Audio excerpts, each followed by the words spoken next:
ఏమేం కొనాలమ్మా? ఉండు చెప్తాను. ఆకుకూర, క్యారెట్, టొమాటో ఉన్నవే 10,000. ఈవిడేంటి చెప్తూనే ఉన్నారు? అమ్మా అమ్మా ఆగండమ్మా. అమ్మా ఇప్పుడు ఎందుకు ఇలా అరుస్తున్నావు? మీరు అన్నిటినీ రాసిచ్చేయండి అమ్మా, లేదంటే కొట్టు దగ్గరికి వెళ్ళిన తర్వాత అన్ని మర్చిపోతాను. సరే సరే రాసిస్తాను.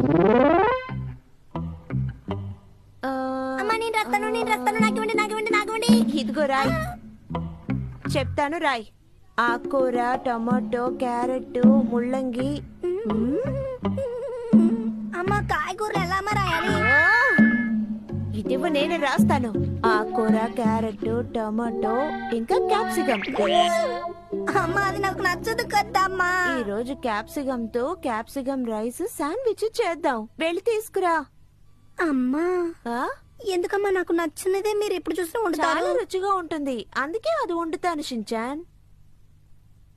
వంట చేయడానికి ఈజీగా ఉందని దాంతో వంట చేస్తున్నానని చెప్పొచ్చు కదమ్మా. అది వదిలేసి ఏవేవో చెప్తున్నారండి.